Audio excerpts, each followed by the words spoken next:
Voici tout ce que vous ignorez et la véritable histoire cachée de ce jeune homme qui s'appelle Ibrahim Traoré. Il vient du Burkina Faso, né le 14 mars 1988 à Kéra, dans la commune de Bondokui.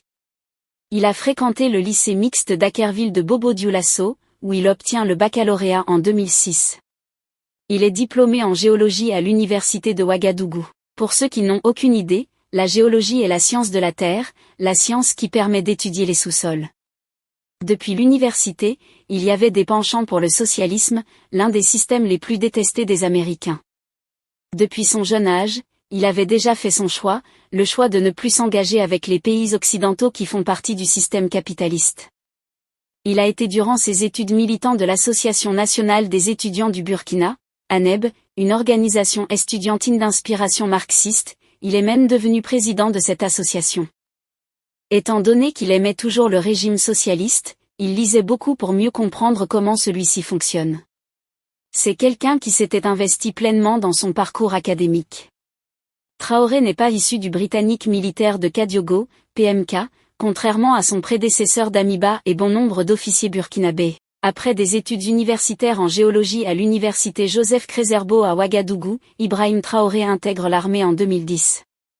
Il fait sa formation à l'académie militaire Georges Namoano, une école de formation d'officiers basée à Pau, où il sort vice-major de sa promotion.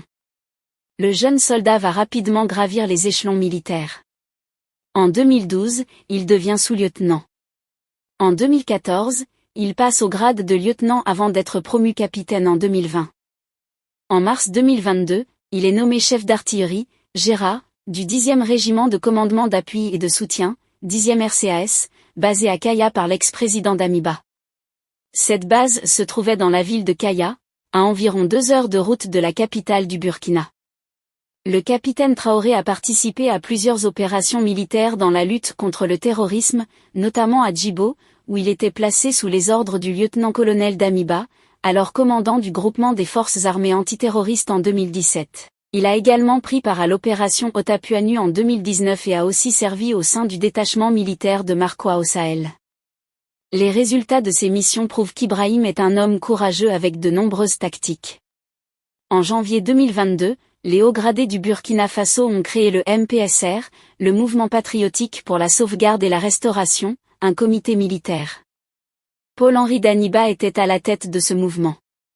Ce dernier a réussi un coup d'État, renversant Rochmark Christian Kaboré, qui était le président du Burkina Faso, et Henri Daniba a pris le pouvoir.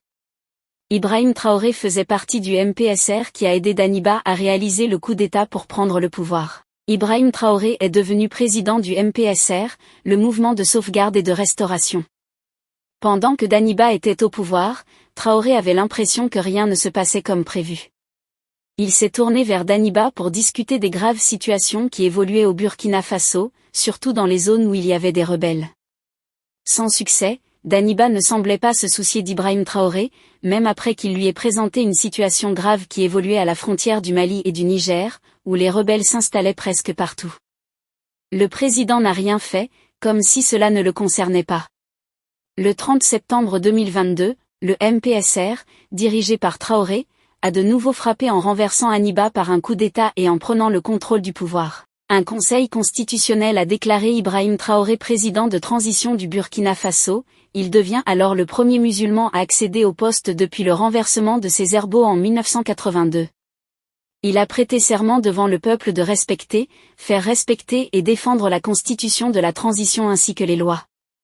Il a promis de mettre tout en œuvre pour garantir la justice à tous les habitants du Burkina Faso. Ainsi, Ibrahim Traoré est devenu le plus jeune chef d'État non seulement du Burkina, mais aussi du monde entier.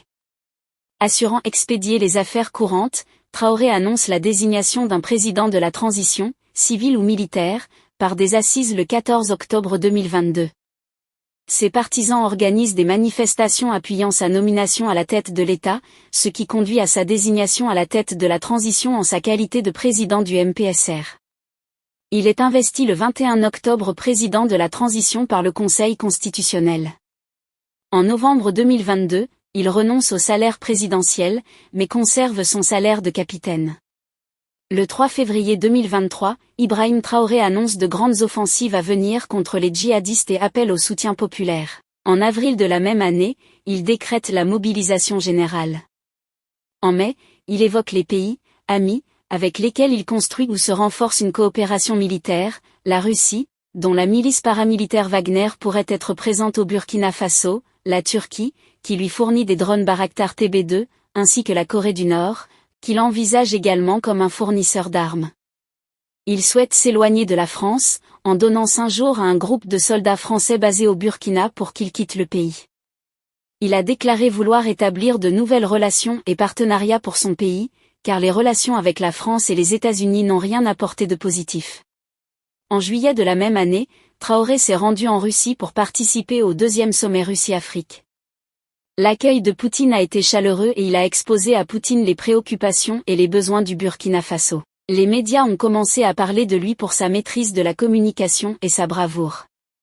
À son retour de Russie, les rues du Burkina étaient remplies de gens. Rafik Ibrahim a eu le courage de discuter des vrais problèmes et d'annoncer des changements pour le pays qui a souffert pendant de nombreuses années. La particularité de ce qui se passe est que la jeunesse du pays, composée à 70% de la population, soutient Ibrahim et voit en lui un second Thomas Sankara. Pour l'heure, le gouvernement privilégie le recours à ses propres forces dans la lutte anti-djihadiste et ne semble pas avoir demandé l'aide des Russes de Wagner. Décidant de durcir la lutte contre le terrorisme islamiste au Burkina Faso, son gouvernement organise un recrutement exceptionnel de 3000 militaires du rang, ainsi que l'enrôlement de 50 000 supplétifs volontaires pour la défense de la patrie. Alors que le budget de l'État, affecté par les sanctions économiques, peine à financer l'effort de guerre contre les djihadistes, le gouvernement est amené à augmenter les taxes. Grâce à son âge, son expérience du terrain et son langage, Ibrahim Traoré séduit auprès de la jeunesse, qui compte pour plus de 70% de la population mais reste largement sous-représenté au sein des institutions politiques. Il invoque régulièrement les idéaux de Thomas Sankara lors de ses discours, tels que la lutte pour la souveraineté nationale et le rejet de l'impérialisme. Il obtient ainsi le soutien des panafricanistes et des wahhabistes. Les réunions se sont conclues par des discussions fructueuses et des perspectives de coopération prometteuses entre la Russie et les pays africains.